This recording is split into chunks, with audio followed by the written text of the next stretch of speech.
Бид нар энийг харахтаа нэг зүйлийг бодох ёстой нь энэ дэлхий дээр бид хүн болж ирж байгаа маань эзэн бурхны ажил юм байна. Амен. Энэ аав ээж биднийг төрүүлж байгаа боловч өвний ард эзэн бурхны төлөвлөгөө байгаа гэсэн үг шүү дээ. Тэгэхээр би энэ дэлхий дээр Монгол хүн болж төрсөн маань бурхны төлөвлөгөө юм аа гэсэн үг. Энэ дээр маргах хүн байхгүй байх. Энэ бол бурхны төлөвлөгөө юм. Таны сонголтоос үл хамаардаг энэ бол бурхнаас өгж байгаа төлөвлөгөө. Тэмүүнээс бүгдээрээ дагалах уу. Би Монгол хүн бол төрсөн нь бурхны төлөвлөгөө юм аа. Хүн болж төрсөн нь бурхны төлөвлөгөө юм. Тиймээс Монгол төрсөндөө баярлдаг байна уу, талархдаг байна гэдгээс үл хамааран би Монгол хүн төрсөн маань бурхны төлөвлөгөө учраас бурхны хамгийн сайн төлөвлөгөөнд талархаж баярлах ёстой юм. Амен. Тиймээс эзэн минь та намайг Монгол хүн болж төрүүлсэнд баярлалаа. Учир нь таны төлөвлөгөө бөгөөд та хамгийн сайн надад өгдөг билээ гэсэн итгэл бидний дотор байх ёстой юм. Тиймээс Монгол хүн болж төрсөндөө юу гэж хариулах вэ? Баярлан талархна. Яагаад Монгол хүн болж төрүүлсэн бэ гэж асуувал энэ бол бурхны төлөвлөгөө байсан юм. Тэгвэл бурхан бидний Монгол хүн болж төрүүлж байгаа юм бол энэ хүү төлөвлөгөөний цаана эзэн биднийг Монголын төлөө, энэ үндэснийхээ төлөө, энэ хотын төлөө ямар нэгэн зүйлийг хийхээр төлсөн гэсэн үг юм. Ямар их хүн байна уу? Мөн үү? Мөн биз дээ. Бид энэ хотын төлөө, үндэснийхээ төлөө ямар нэгэн зүйлийг хийхээр эзэн биднийг төлөвлөсөн гэсэн үг байна. Тиймээс бидний зарим маань улс төр ямар нэгэн зүйлийг хийх болно. Бидний зарим маань ангаахын талбарт ямар нэгэн зүйлийг хийх болно. Бидний зарим маань боловсролын талбарт ямар нэгэн зүйлийг хийх болно. Бидний зарим маань гэр бүлийн талбарт, бидний зарим маань соёл урлагийн талбарт ямар нэгэн зүйл хийх болно. Учир нь эзэн залуучууд та нараа дамжуулаад, мөн надад дамжуулаад, бүх Христ итгэж хүмүүсээр дамжуулаад, мөн итгэж биш хүмүүсээр дамжуулаад эзэн Монголын төлөө ямар нэгэн зүйлийг хийхээр төлөвлөж байгаа гэсэн үг. Амен. Энийг юу гэж хэлдэг вэ гэхээр бид энийг Христ гэж бид энийг дуудлага гэж хэлдэг тийм үү? Эзэн бурхан надаар дамжуулан энэ үндэсний төлөө юу хийхийг төлөвлөж байгаа юм болоо. Эзэн бурхан надаар дамжуулан энэ хотын төлөө юу хийхийг төлөвлөж байгаа юм болоо. Энэ бол эзэн бид дуудлага хайж байгаа үйл явц. Саяхан би нэгэн залуу надад хэлж ирсэн ба. Хүмүүс байр машины араас яваад байхад надад энэ утгагүй санагдаад байна. Угаасаа л дуусах зүйл шүү дээ гэж. Тэгээ би залуучууд бид багасаа байр машин, гоё хаус, гоё хувцас, гоё романтик солонгос кинонд гарч байгаа шиг гэрлэлт биш. Бид дуудлагыг олох ёстой юм эртнээс. Нэг амьдралаа Бурнаас өгсөн тэрхүү дуудлагын дагуу буюу үндэсний төлөө эзэн надад юу хийх хүсэж байгаа юм бэ гэдэгт анхаарлаа хандуулах ёстой. Тэгэхээр бид Христ гэснээрээ бид илүү томоор хардаг, үндэснээ хардаг, хотоо хардаг хүмүүс болж хувирч байгаа. Олон хүмүүс би яаж амьдрнаа? Би одоо ямар хүнтэй суух бол, би яаж ямар ажил хийж мөнгө олох бол, би яах бол дандаа би эсвэл манай гэр бүл гэсэн жижигхэн хараатай байдаг бол Христ гэж нар бид тийм биш юм. Бид биегээсээ гадна бид манай үндэстэн гэсэн том хараатай байх ёстой болсон. Зүгэл бодох ёстой зүйл нь би хотын төлөө, би үндэснийхээ төлөө юу хийж чадах вэ? Эзэн надад дамжуулан юу хийхийг хүсэж байгаа юм болоо. Энэ юм аа. Тэгэхээр зарим нэг хүмүүс үгүй би ч бараг юм хийхгүй байхаа та би зөв гэрийн айлын авгаа болоод гэртээ суух байхаа та гэж бодож магад. Тийм байж болно гэсэн.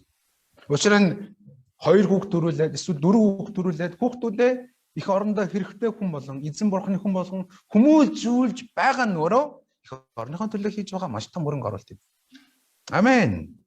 Тиймээс заашгүй хүн болгонд нэр алдартай том юм хийхгүй гэж болно. Жижиг сажиг зүйлсүүдийг ч гэсэн их орныхоо төлөө хийх боломжтой. Харин үүнийг эзнээс асуугаарай. Тиймээс бүгдээрээ нэг зүйлийг сурцгаая. Эзэн бурхан намайг энэ дэлхий дээр хүн болж ирүүлсэн юм байна.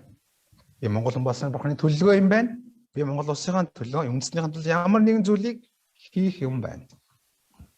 Надаас та Монголын төлөө юу хийх юм бэ гэж асуух юм бол эзэн надад харин залуу насны маань ихэнд надад сануулсан нэгэн зүйл байгаа нь би Монгол чуулганы төлөө ажиллах юм байна да. Христ итгэлийн эзэн итгэгчний төлөө ажиллах юм байна да гэдгийг ойлгосон. Тиймээс Монголын Христ итгэгчний төлөө ямар нэгэн зүйлийг хийх ёстой юм байна гэдгийг бодож өдий хурж ирсэн байна. Тэгээ та нар намайг чадхаараа ингээд номлол ингээд бичээд YouTube дээр тавиад ч гэдэг юм уу чуулганд дүүшлээд хүн бас нэг пэйж дээр үг мөг итгэлийн пэйж бичдэг шүү дээ. Эдгээр бүгдээр Монголын христч нар жоохон ч гэсэн багч ч гэсэн хөрөнгө оруулалт хийхийг хүссэн дээ. Мөн библийн сургуульд ажилладаг маань ч гэсэн яг үүний том жишээ. Энэ дуудлага мэдсэн учраас. Харин манай залуучууд энэ дуудлага эртхэн олохыг эзэн Есүсийн нэрээр өрөөж байна. Амен гэсэн хүн болон хүлээн авах болтугай. Окей. За тэгэхээр харин энэ зүйл бол харилцан адилгүй байгаа. Хүн болон Монголын төлөө, үндэснийхээ төлөө хийх ажил үүргүүд харилцан адилгүй байгаа ч гэсэн Христ гэж хүмүүст нийтлэг байдлаар үндэснийхээ төлөө хийх нэгэн зүйл байдаг бол энэ бол залбирал. Үндэснийхээ төлөө зуучлан гуйх гуйлт. Энэ бол бид үндэснийхээ төлөө хийж байгаа маш энгийн хэрнээ, маш амархан хэрнээ, маш үр дүнтэй том хөрөнгө оруулалт юм. Энд дээр амин гэх юм байна уу? Окей. Тэгээд бид үндэснийхээ төлөө залбирж явах хэвээр талаар Библи өгүүлдэг. Бүгдээрээ 1-р Тимот номынхон 2-ын 1-р эшлэгийг уншъя. 1-р Тимот 2-ын 1. Заасан тийм ээ? Окей. 3. Тиймээс бүх хүний төлөө гуйл, залбирал, зуучлан залбирал хийгээд талархлаа өргөж юуны өмнө чамайг ятгая. Амен. Тэгэд энэ Илч Паул өөрийн итгэлийн хүү болох Тимотед ханд энэ үгийг бичгтээ. Тимотед олон зүйлийг захиж ятгах боломжтой байсан ч юуны өмнө чамайг ятгая. Итгэлийн хүний хувьд, итгэлийн өдөртөгчийн хувьд юуны түрүүнд байх ёстой чухал зүйл бол бүх хүний төлөө. Тэр дундаа бас үндэснийхээ төлөө, хотынхоо төлөө, эх орныхоо төлөө гуйл, залбирал, зуучлан залбирал хийгээд талархлаа өргөөрэй гэсэн. Энэ дөрөв яг нэг л зүйлийн тухай ярьж байгаа гэж ойлгож болно тийм үү? Түүний талаар залбирлын талаар ярьж байгаа гэсэн үг. Гуугаараа, залбираараа, зуучлан гуйлт хийгээрэй, мөн залбирал дунд талархлаа өргөөрэй гэж. Юунаас илүү чухал зүйл юу байж байна гэхээр гуйлт залбирал юм. Бид хотынхоо төлөө, бид үндэснийхээ төлөө юу хийх вэ гэж бодхоос юуны түрүүнд байх ёстой зүйл бол үргэлжийн гуйлт залбирлууд байх ёстой юм байна. Магадгүй та бүхний зарим маань ийм үгийг сонсч ирсэн байх. Би бас хэд хэд удаа сонссон. Христ итгэгч хүмүүсийг зарим нэг хүмүүс Монголоо алдлаа гэх маягаар ярьж байгаа. Энэ дэр би маш хатуу байр суурьтай байдаг. Христ итгэгч хүмүүс Монголоо алдаагүй. Харин Христ гэж итгэх тусам, Бурхны үгийг мэдэх тусам жинхэнэ Монголоо гэсэн сэтгэлтэй хүмүүс олон өртөг. Жинхэнэ үндэснээ боддог, үндэснийхээ төлөө шаналдаг хүмүүс бол Христ итгэгч нар байдаг. Гаднаас Монголоо алдлаа гэж юу гэх нь будны шашинтай холбож байгаа. Будны шашин итгэхгүй учраас Монголоо алдлаг маягаар ярьж. Гэтэ жинхэнэ утгаараа Монголын төлөө гэсэн сэтгэлтэй хүмүүс Христ гэж нэр. Өнөөдөр сүм чуулганууд байн Монголын төлөө залбирч байгаа шүү дээ. Монголын төлөө залбирлын үйлдэлгөөнүүд өрнөж ийн. Энд тэнд уулзал том конференц болохоор дандаа Монголын төлөө залбирч ийн. Монголын төлөө залбирж ийн гэдэг бол Монголоо гэсэн сэтгэл байна гэсэн утгатай юм. Амен. Харин хүмүүстэй хэлээр зарим нэг хүмүүс Монголоо аллаа гэвэл харин ч би чамаас танаас та бүхнээс илүү их Монголын төлөө санаа тавьж залбирдаг шүү гэдэг хэлээр. Амен. Харин залбирдаггүй бол тэгж хэлж чадахгүй шүү дээ. Тэгж бол. Тэгэхээр бид үндэснийхээ төлөө эзэн бурхнаас дуудлагыг аваад энэ дэлхийд төрсэн хүмүүсийн хувьд Монгол улстай анхаарал халамжийг тавьдаг хүмүүс байх ёстой. Мөн үү? Саналыг байгаа ёстой. Монголын төлөө санаа тавьдаг хүмүүс байх ёстой. Өөрөөр хэлбэл эх оронд маань ямар асуудал болоод байна гэдэг дээр бид анхаарал тавьдаг хүмүүс байх ёстой. Тиймээс та бүхэн янз бүрийн одоо YouTube байна, Facebook, Twitter мөн мэдээ зургатаар дамжуулаад Монгол улсад юу болж байгаа талаар мэдлэгтэй, мэдээлэлтэй байгаарай. Амен. Жохон зөндөө олон сайтууд зөндөө байна. Тинчэнэс сүүлийн үед ийм юм болж, тийм юм болж, ийм юм болсон юм байна гэдэг мэдээлэл аваарай. Тэрнээс биш ийм зүйл дээр цаг гаргахгүйгээр зандаа комеди үзээд ч юм уу ингээ хөгжөлтэй юм үзээд яваад байж болохгүй шүү дээ. Бид их орондоо анхаарал тавьж явах хэрэгтэй. Тийм үгүй юу? Бид их орныхоо төлөө санаа зовдөг, мөн их орныхоо төлөө өвддөг байх хэрэгтэй. Их оронд маань сүүлийн үед ямар хүнд асуудал болохоор хүмүүс ихэвчлэн шүүн манай Монгол бүтэхгүй байна, ийм ээ гэж байгаа бол бид энэ зүйлүүдийг бодох сонсохдоо сэтгэл минь өвддөг байх хэрэгтэй. Яагаад эзэн биднийг энэ Монгол руу илгээсэн учраас энэ үндэстэн дотор маань энэ хотод маань ямар нэгэн асуудал болохгүй зүйл гарвал бид шаналдаг, бид гуйдаг тийм хүмүүс байх хэрэгтэй. Амен. Нэг түүх Библи гардаг. Библи уншиж байгаа манай залуучууд очсон болов уу гэж бодож байна. Нехемия номон дээр гардаг. Нехемия ном амттай гаргая. Нехемия ном 1-р бүлэг. За Библи Нехемия гэдэг ном байдаг шүү манайхаа. Зарим нэг хүмүүс Нехемия, Иремия биш үү гэж андуурч магадгүй. Үгүй Нехемия. Нехемия гэдэг номын 1-р бүлэг дээр ямар үйл явдал гарч ийнэ гэхээр за бүгд 3 дахь эшлэгийг уншлаа. 3-аас 4-р. Нехемия 1-ийн 3-аас 4. Тэд надад олслоос үлдгэсэд аймагта туйлын зовлон зүдгүүр басамжлал амсаж Иерусалимийн ханан гэрэм нурж голдон хаалганууд нь гал шатсан байна. Энэ үгсийг сонсмогц би доош сун уйлж хэдэн өдрийн турш гашуудан Тэнгэрийн бурхны өмнө мацаг барин ийхүү залбирлаа. Амен. Тэр энэ үгийг бичсэн Нехемия гэдэг хүн бол тэрээр хааны сүнч байсан ба. Израилийн ард түмэн олзолсон улсын Бабилоны хааны сүнч байсан. Гэхдээ нэг өдөр тэдний улсаас хүмүүс ирсэн. Тэгээд Иерусалим сүрчгсэн байна. Иерусалимийн хан нурчсан байна. Голдон хаалганууд нь шатцсан байна гэдэг мэдээг хэлж өгдө. Энийг сонсоод Нехемия хамгийн түрүүнд гаргаж байгаа үйл юу вэ гэж доош суун уйлж хэдэн өдрийн турш гашуудан Тэнгэрийн бурхны өмнө мацаг барин ийхүү залбирлаа. Нехемиягийн хувьд бол өөрөө одоо хааны сүнж хийгээд хэдийгээр хайр нутагт амьдарч байгаа боловч хайр нутгийн хаанд үйлчилж байгаа боловч өөрөө бол баян тасаг сайхан амьдарч байгаа. Тэр улсын төлөө уйлах, тэр улсын төлөө хэдэн өдрийн турш гашуудан мацаг барих шаардлага байгаагүй. Гэхдээ Нехемиягийн дотор юу байсан гэж их орноо гэсэн сэтгэл байгаа. Үндэстнийг их сэтгэл байгаа. Миний их орон Бурханаас өгсөн энэ үндэстний маань хан ирэв нурчсан байна гэдгийг сонсоод шаналх тэрхүү итгэл нь байна. Тэгээ хэдэн өдрийн турш мацаг барьж байгаа. Өөрөө их амьдрал сайхан байсан ч гэсэн тэр тэгсэн. Яг ийм хандлага бидэнд байх хэрэгтэй. Энэ тэндгүү Монгол улсад маань сөрөг, муу, гим нүгэл байгааг харахтаа бид эзний өмнө суудаг, гашууддаг, Тэнгэрийн бурхан руу хандан залбирдаг хүмүүс байх хэрэгтэй юм байна. Хажуунд хэлэхгүй юу? Залбирдаг хүмүүс олцгоё.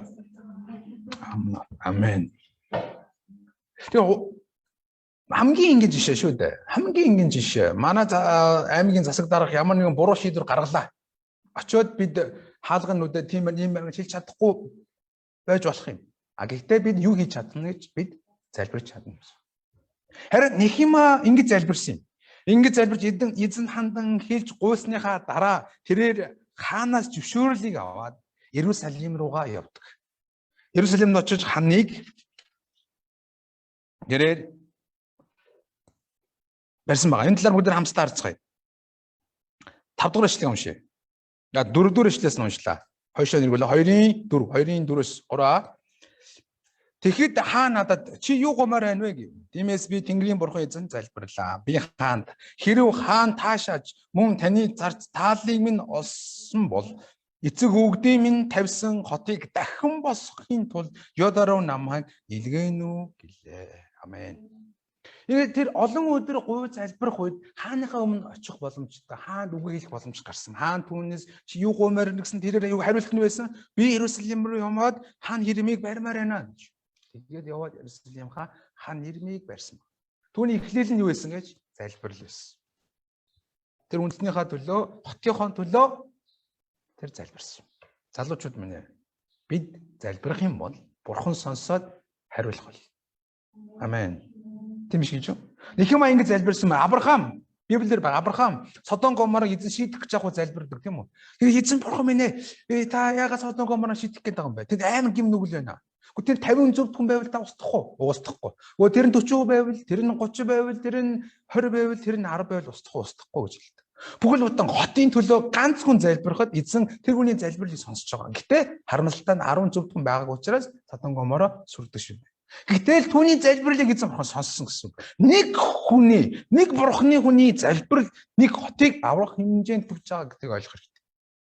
Цаашаа бид Мосег мэднэ. Мосе баг 2 сар гаруй хүмүүсийг дагуулж яваад 2 сая гаруй Израилийн ард түмэн гим нүгэл үйлдээд эзэн хэлсэн байгаа. Мосе би чамайг олон болгоно Израилийн ард түмэн устгалаа гэх үед Мосе бурхны өмнө өдөөс өгдөөд залбирдаг шүү дээ. Эзэн Мосегийн залбирлаас болж Израилийн ард түмнийг устгаагүй байдаг. Өөрөөр хэлбэл нэг зөвхт хүний тэргүй итгэлийн залбирал нь бүхэл бүд үндэснийг аварж байгаа юм. Тэгвэл Арука гэдэг энэ жоохон охин, болроо гэдэг энэ нэг залуухан охин эзэн бурхны өмнө үндэснийхэн төлөө залбирах юм бол эзэн энэ хүмүүсийн залбирлыг сонсоод хариулна гэсэн үг байхгүй. Ийм итгэл бидний дотор байх хэрэгтэй. Манайхан санал нэг байна уу? Библи зөндөө олон жишээ байгаа шүү. Зөндөө олон жишээ байна. Их юм байна. Илия гэдэг 91 хүн Израиль ард түмэн гим нүгэл үйлдэлтэн залбирсан чинь 306 сар юу хараагүй гэдэг үлээ? Бороо хараагүй. Дахиад 306 сар дуусны дараа залбирсан чинь юу ордог үлээ? Бороо ордог. Бодож үзлээ. Бүхэл бүтэн уус үндэстэнд бороо оруулахгүй нэг жирийн нэг итгэлийн хүн шийдэж байгаа байхгүй. 306 сар бороо оруулахгүй байх боломж байгаа байхгүй юу? Тэгэхээр бид ийм агуу ийм итгэл, ийм агуу ийм хүч бидэнд байгаа. Учир нь эзэн бидний залбирлаар дамжуулж энэ үндэснийг өрөөдөг. Тиймээс бид хамгийн дөрөнд яах ёстой гэхээр энэ хотынхоо төлөө, энэ үндэснийхээ төлөө байн залбирч явах ёстой. Тимот ном руугаа явцгаая. Тимот номон дээр юу гэж хэллээ? Бүх хүний төлөө. Тэр дунд хотын төлөө, улсын төлөө юм уу? Гуйлд залбирал, зуушин залбирал хийгээд талархлаа өргөөрэй. Харин 2 дугаар ишлэлээр хэлэхдээ ялангуяа залбирах ёстой хүмүүс талаар үгүйсэн. 2. Хаад болон эрх мэдэлтэй бүхний төлөө залбир. Тэгвэл бид итгэл сүсэгтэй бас хүндлэлтэй туун төвшин амьдрах болно. Амен. Бүх хүний төлөө залбирахаас гадна хаадын төлөө эрх мэдэлтэй хүмүүсийн төлөө. Энгийнээр одоо цагаар ярих юм бол улс төрийг удирдах байгаа ерөнхий сайд, улсын хурлын гишүүд, засгийн газрын гишүүд тийм үү? Аймгийн даргууд, улсын онцгой комиссууд бид мэдээ зөндөө үзэж байгаа тэр хүмүүс. Эдгээр хүмүүсийн төлөө гуй залбираарай гэж. Эдгээр хүмүүсийн төлөө гуй залбирж явах юм бол та нар итгэлийн хүмүүс яаж амьдрнаа? Итгэл сүсгтэй, хүндлэлтэй, тогтун төвшин амьдрна. Өнөөгийн цагт тогтун төвшин байдал, итгэл сүсгтэй, хүндлэлтэй байдал тун хэцүү байгаа шүү дээ, тийм үү? Харин энэ цагт бид тэр хэмжээгээр яах ёстой? Залбирах ёстой цаг үе байна. За намайг даад хэлэх үү? Намайг залбирахад Бурхан хөдлөх болно. Миний итгэлийн залбирал энэ үндэстэнд нөлөө үзүүлнэ. Дахиад миний итгэлийн залбирал энэ хотод өөрчлөлтийг авчирна. Ийм итгэл бидний дотор зайлшгүй байх ёстой шүү. Амен. Ийм итгэлийн дагуу бид байн залбираа. Тэгээ нэг удаа би өчтөрхөн уулнаар гараад залбирч байгаа юм. Яг энэ үг бэлдэж байгаа болохоор илүү өмнө нь хэрэг энэ уулнаар гараад залбирдаг шүү дээ, тэ. Тэгээ уулнаар гараад өчтөр залбирч илаа. Тэгээд өрөөгөө залбирч байгаа. Миний хувьд их хорн хотынхоо төлөө, үндэснийхээ төлөө пастор ахлагч нартай мөн ганцаараа ингээл олон удаа залбирч байгаа. Тэгээд өчтөр ягаад ч ийм асуулт надад төрөхгүй. Би олон өдөр сар ингээл залбираад байна. Хизээ энэ хариулт ирэх юм болоо. Би үндэснийхээ төлөө залбирж байгаа, хотын төлөө залбирж байгаа энэ өөрчлөлт хизээ ирэх юм болоо. Гэтэ ягаад ч эзэн надад хэлэх шиг болсон нэгэн шимнээ байсан нь. Чи энэ амьдралдаа авч болно. Энэ амьдралд авахгүйсэн чиний дараагийн үед энэ зайлшгүй хариулт авах болно гэсэн итгэлээ өгсөн. Заримдаа бид Бурханы өмнө очиход 50 жилийн турш хотын төлөө залбирч байна юм үндэснийхээ төлөө. Гэтэ энэ нь хариулт авахгүй байж магадгүй, өөрчлөлтийг авахгүй байж магадгүй. Магадгүй гэж ярьж байгаа шүү би. Гэтэ ямар нэгэн байдлаар эзэн Бурхан хариулах бөгөөд тэр миний одоогийн үе ч юм уу, миний дараагийн үед ч гэсэн тэр нөлөө үзүүлнэ гэсэн үг байна. Тиймээс бидний итгэлийн залбирал хоосон биш. Ерөөсөө хоосон биш. Тэр зайлшгүй хариулт авах болно. Ийм итгэл бидний дотор зайлшгүй байх ёстой. Амен. Яагаад Солонгос улс тэр их өөрчлөлт дэлхийн хамгийн ядуу орнуудаас дэлхийн топ 10 багтаж байгаа вэ гэхээр солонгосчуудын хамгийн сайн хийдэг зүйл байдаг байхгүй юу? Тэр залбирал. Тэд үнэхээр амар залбирдаг. Өөрийн 5 цагт босоод залбирдаг. 5 дахь өдөр шүнжимгүй залбирдаг бас. Тэд баян залбирдаг хүмүүс. Бид залбирх үед бид үнсний хөтлөн гуух үед эзэн бурхан хөдөлдөг учраас тэр яах вэ? Амен. Бид тийм артаарай. Тиймээс Библиэр юу гэж хэлдэг вэ? Зөв түүний залбир үйл нөлөөтэй бөгөөд хийг үзүүлнэ гэдэг гэж хэлдэг. За, тийм учраас бүгдээрээ үнсний төлөө залбирцгаая. Цаашаа нь 3 дугаар ишлэгийг уншъя. Энэ нь бидний аврагч бурхан мэлмэд сайн бөгөөд та нийцтэй. Амен. Бид үндэснийхээ төлөө гуйж байгаа бол бид хаад ирэх нэлтэй хүмүүсийн төлөө гуйж байгаа бол эзэн харахтаа ээдээ миний хүү миний охин сайн зүйлийг хийж байна. Надад их нийцтэй зүйлийг хийж байна гэж эзэн бурхан хэлдэг гэсэн үг байна. Юм шиг жоо. Харин нэг чухал үгийг би танаас сануулмаар байгаа. Харин үндэснийхээ төлөө, хотынхоо төлөө итгэлийн хүмүүс залбирахгүй байх нь гим нүгэл. Эдгээр Самуэль ном 12-ын 23 дээр за энийг та нар завтаа мэдээ уншаад үзээрэй. Эдгээр Самуэль 12-ын 23 дээр Самуэль Израилийн ард түмэнд хэлсэг байгаа. Та нарын төлөө залбирхаа болох тийм гим нүгэл надаас хол байгээ гэж хэлсэн байдаг.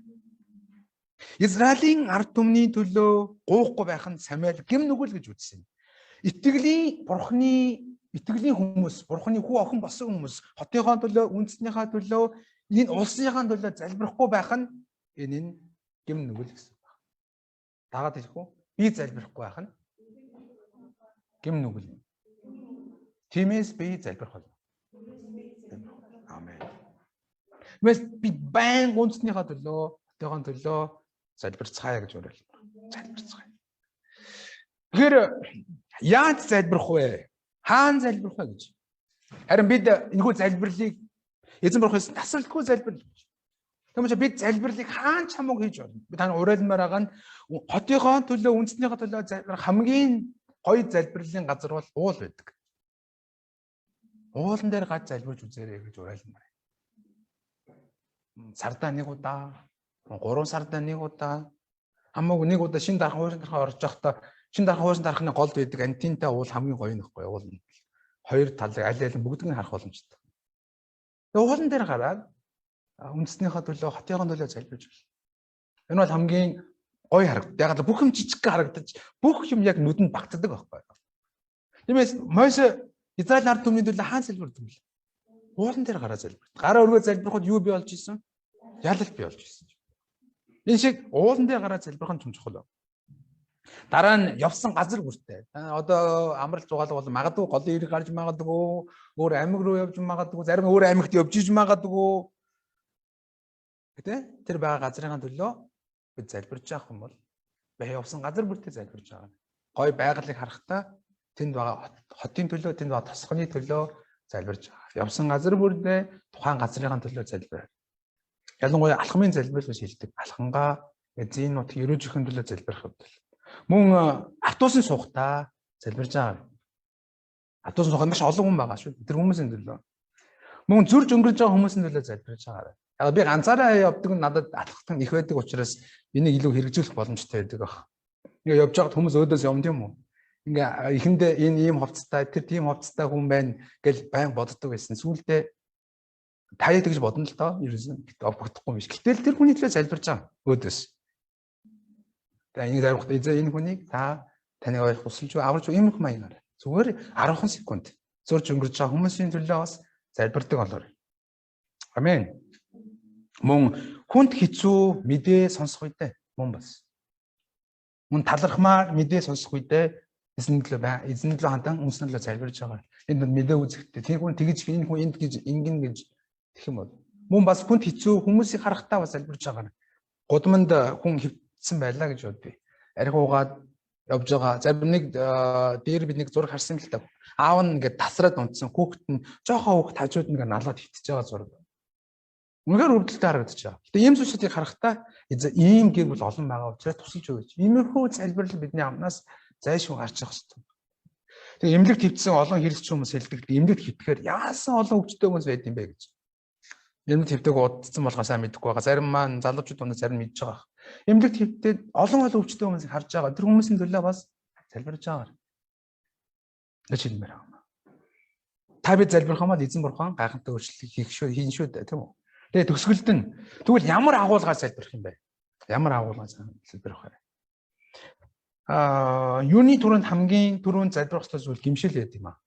Бид хотынхаа төлөө, үндэснийхаа төлөө, энэ аймгийн төлөө байнга залбирж явах нь хамгийн чухал түрүүнд залбирх ёстой зүйл гимшил байдаг. Яагаад эзэн бурхан гим нүглийг зүгээр орхихдаггүй. Эзэн бурхан гим нүглийг шийтгдэг. Тэр нь христчин үү христ үл хамааран. Тэр энэ тархан хот гим нүгэл үлдээд байвал эзэн тархан хотын дээр шийтгэлийг болгон шүү дээ. Ганцууд асуудлууд үүсэх бол яг Египт төр босч шигээ. Тэр Монгол улс юм шүтэн шүтсээр л байгаа юм бол түүнийхээ хариуг бид авсаар л ах болно. Тиймээс юуны дөрөв Монгол улсад байгаа хиймэл шүтэн одоо садар самун гэдэг зүйл маш их газар авч юм. Садар самун, затаа чөтөө, амиа бодсон, авилгал гээл авахул, өрсөлдөх сэтгэл, гэр бүлийн тогтворгүй бай. Эдгээр зүйлсийн төлөө гимшин залбираарай гэж хэлмээр. Амен. Хамгийн түрүүнд залбирлаа эхлээд бид өмнөөс нь гимших хэрэгтэй. Тэд гимшиж чадахгүй ч байсан. Дараа нь бид тусламжийг гуйх хэрэгтэй. Тэд ухаарахын төлөө, тэд үнэнийг ойлгохын төлөө, эзэн Монгол улсыг маань зөв заамаар чиглүүлэхийн төлөө дөрөвдүгээр ишлэгийг уншийе дөхөө. Дөрөвдүгээр ишлэг, 2-4. Тэрээр бүх хүн аврагдаж үнний мэдлэгт ирээсэ гэж хүсдэг юм. Бид үндснийхээ төлөө туслаач гэж, өгөөч гэж гуйхын хамгийн том сэдэв бол аврал байдаг. Эзэн бурхан үнэнснийг аврахыг хүсдэг. Гэтэ хэн нэгэн хүний гуй залбирлаар дамжуулан эзэн тэр зүйлийг бий болгож өгдөг. Тиймээс бид манай найз нөхөд, миний эргэн тойронд байгаа хүмүүс, энэ хотын хүмүүс үнэнийг ойлгоосай. Тэгээд аврагтаасай. Зөв шударга байгаасай. Гэтэн бас аврагтаасай. Гэр бүл бити салаасай, мөн аврагтаасай. Энэ аврагтлахын төлөө гуйхгүй бол зайлшгүй байж хэвээр юм байгаа гэсэн үг. Харин хамгийн сүүлийнх нь бол үснэрээ залбирхтаа бид ерөө залбирх юм. Яаж залбирна гинэ? Ерөө залбирх. Итгэлийн хүмүүсийн ерөөлийн залбирал үнэхээр эзний үеийг бий болгож өгдөг. Үндэснээ ерөөх юм. Эзэн Есүсийн нэрээр би Дархан хотоо ерөөж байна. Дархан хотын минь дээр эзэн нэгүсэл байх өгөө сүмч болон сэргэн мандаж энэ газар эзний аврал бий болох болно. Иймэрхүү ерөөлийн залбирал. Үндэснээ ерөөх, хотоо ерөөх, Есүсийн нэрээр ерөөх ерөөлийн залбирал хэрэгтэй юм байна. За, бүгдээ дагаад хэлэх үү. Эзэн Есүсийн нэрээр би өөрийнхөө хотыг ерөөж байна. Өөрийнхөө үндэснийг ерөөж байна. Энэ Монгол улсаа ерөөж байна. Ерөөж байна. Амен. Тэгмээ ерөөлийг та бүхэн яг талбар бүр дээр харж байгаагийнхаа дагуу ерөөж залбирч болно шүү дээ. Дахин хэлийг залбирхдаа гэмшил, тусламж гуйх, мөн ерөөх энэ гурван зүйл зайлшгүй байж байгаа юм шүү гэсэн. Залбирхдаа хаяа нэг хаан гарч залбираарай. Хоолойгоо залбирж байгаа гэж. Өдөр бүр бид үндэснийхээ төлөө залбирцгаая гэж уриалмаар. За. Өнөөнийхөө номлын нүрээд дуусгая. Дахин номлоо дүнх юм бол залуучуудаа бид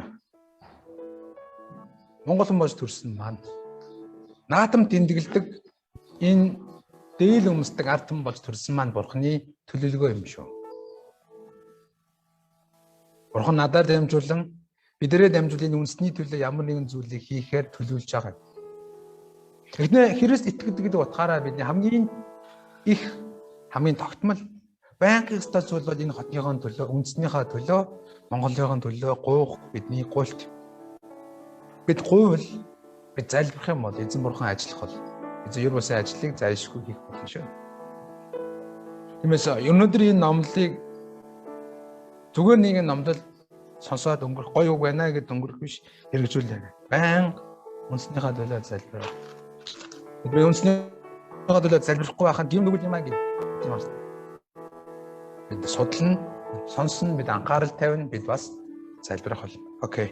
Бид хэсэг зур эзэн үндэснийхээ төлөө, хотын төлөө, Монголын төлөө залбирдаг хүмүүс ч гэж хамтаа залбирцгаая.